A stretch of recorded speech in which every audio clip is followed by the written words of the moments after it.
Allô tout le monde, on se retrouve encore cette semaine pour les sorties de manga ici au Québec. Et cette semaine, les sorties nous réservent pas mal de surprises. Des dieux versus des êtres humains pour la survie de l'univers, du rétro gaming avec de la romance, du rugby, du Pokémon et j'en passe. C'est parti. Donc on va commencer avec Valkyrie Apocalypse qui va, dans le fond les dieux ont décidé de mettre fin à l'humanité tout simplement parce qu'ils ont jugé que les êtres humains ont trop pollué, ont trop exploité la Terre de façon irresponsable.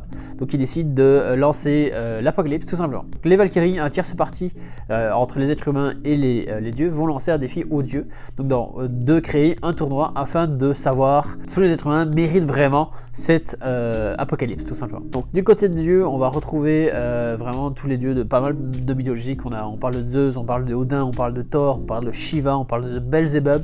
Et du côté des êtres humains, on va retrouver pas mal de grands noms en fait, de l'histoire, notamment Nikola Tesla, Lubu qui est un général, et plein d'autres. C'est juste que dans le premier tome, il n'y en a pas beaucoup, tant que ça, de montrer. Donc comme je vous avais deviné, c'est 12 dieux versus 12 humains, avec, dans la balance, l'avenir de l'humanité. Donc en soi, ce manga c'est vraiment l'essence pure et dure en fait du shonen neketsu, donc du tournoi shonen neketsu.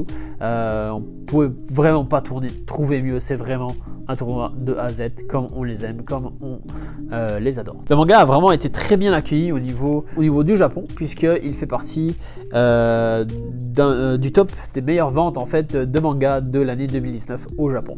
Fait que si vous avez envie de mon neketsu nerveux et bourré d'action, je vous le recommande chaudement, Valkyrie Apocalypse. Donc il va ensuite avec High Score Girl, dans le fond, qui est un petit manga, donc 2 tomes de paru, les 2 tomes sont sortis en même temps. Donc dans le fond, Amour et Retro Gaming vont être au premier plan dans ce manga première œuvre de l'auteur.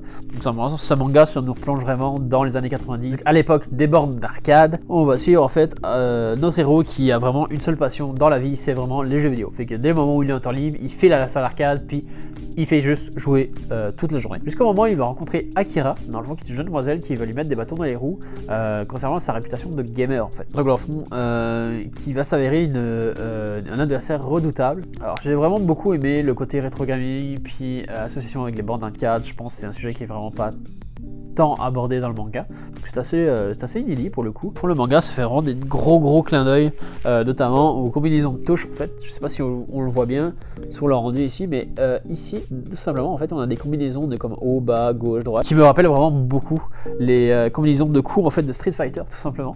Donc dans le fond, pour tous ceux qui ont joué étant petit, vous avez catché la référence. Autre chose qui m'a vraiment marqué dans ce manga en fait, c'est vraiment le côté, le trait en fait, le dessin du mangaka, qui me fait penser beaucoup à du dessin d'horreur en fait, tout simplement. J'essaie de vous montrer tout simplement ici. Donc, qui fait vraiment penser à du dessin qui pourrait être par exemple se retrouver dans des œuvres telles que Junji Ito. Fait que si vous aimez la romance, le rétro gaming et possiblement les films, les mangas d'horreur, je vous le recommande chaudement.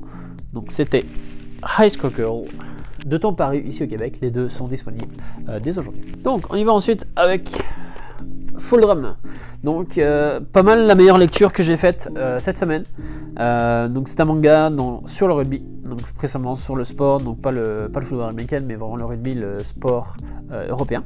Donc c'est un manga qui est vraiment très similaire à Slam Dunk. Si vous avez aimé le style, puis le genre, puis l'humour utilisé dans Slam Dunk, vous allez adorer ce manga là. À peu près dans le même concept en fait, je pense que Slam Dunk a vraiment très marqué l'auteur dans le sens où c'est un peu dans le même genre d'histoire, comme le héros pour enfin se trouver une blonde, puis pas se retrouver tout seul, en fait décide de s'inscrire en fait dans un club de sport. Le problème c'est que il est nul en sport. Un jour où il va faire la rencontre de la déléguée du club de rugby, où il va décider de se lancer à corps perdu afin de la séduire tout simplement. Super petit coup de cœur, c'est une série en 5 tomes, pas plus. Vraiment selon moi à voir avec les prochains tomes, mais ça a l'air d'être vraiment une belle petite réussite pour un premier artiste.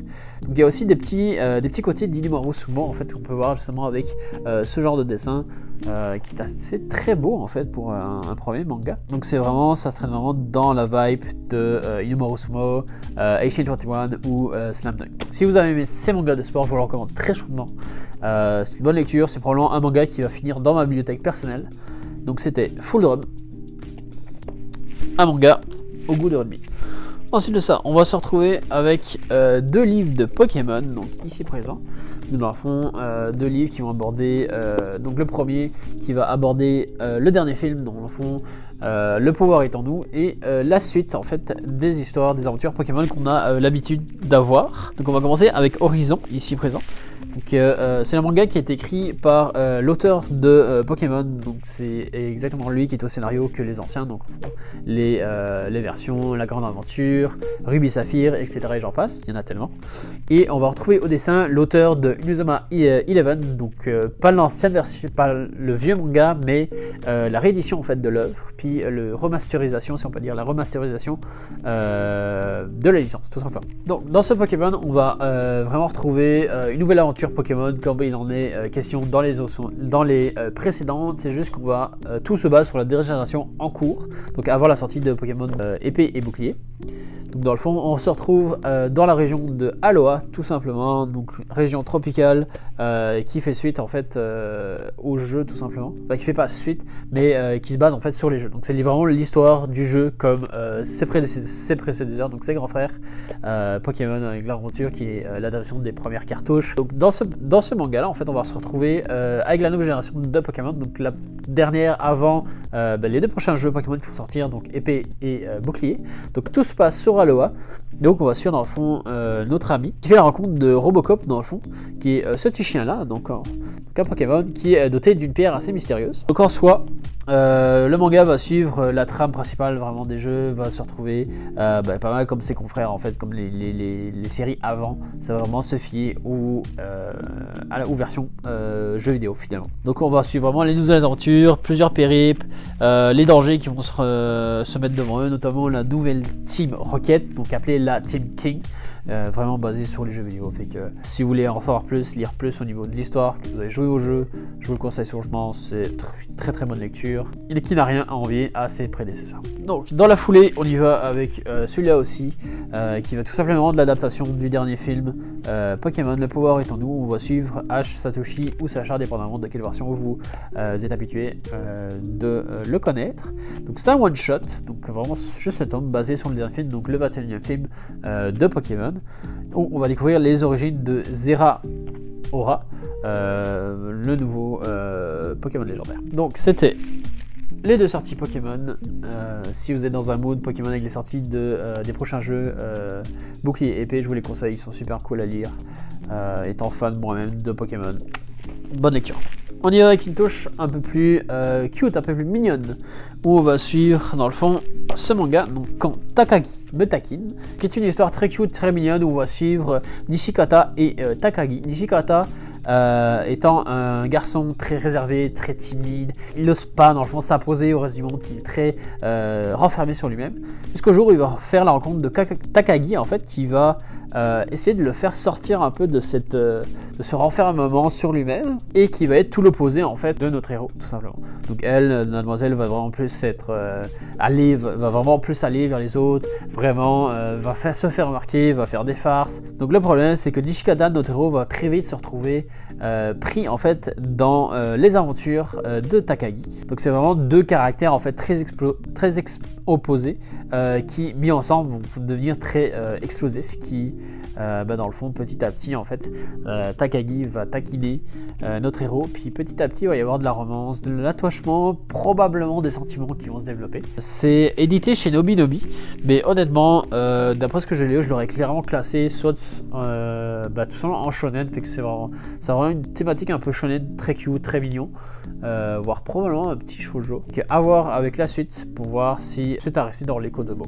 Donc c'était Quand Takagi me taquine, une petite histoire d'amour très cute et mignonne, vraiment une petite lecture vraiment sympathique. On va terminer ensuite avec Shinobi Gataki, qui est une série qui va parler de samouraïs et de ninjas. Donc d'un côté nous avons les ninjas qui contrôlent les techniques de ninjutsu, ont une force surpuissante, et de l'autre on va avoir les samouraïs qui ont fait subir à leur corps une terrible entraînement. Ils utilisent le sabre et suivent la voie du Bushido et la voie du sabre, tout simplement. Dans ce manga, on va retrouver Toranosuke, qui est un chasseur de ninja, en fait, qui va explorer les alentours, son pays, en fait, afin de pour chasser puis récolter les primes des ninjas, et va se lancer dans une espèce de quête de vengeance. Donc, je vous le recommande chaudement si vous avez vraiment aimé le Nouvel An Giganshi. Le manga a vraiment des traits très manois en soi, malgré le fait que ce soit un auteur japonais. Je vais vous montrer, les dessins sont vraiment très cool, c'est très détaillé. Personnellement, ça m'a vraiment fait penser au dessin du Nouvel An Giganshi. C'est très beau, très stylé, très belle petite histoire qui mêle quête de vengeance, voix du guerrier, voix du sabre. Donc les dessins sont vraiment un gros plus dans ce manga là. Si vous avez aimé Ariady, Sunken Rock, Nouvel An Giganshi, je vous recommande chaudement. C'est très similaire, puis tout se passe à l'heure des samouraïs. Donc c'était Shinobi Gatagi, une petite lecture vraiment sympathique encore une fois. Et voilà ce qui termine les sorties du manga de cette semaine. C'était David, et je vous dis à la prochaine fois. Prenez soin de vous.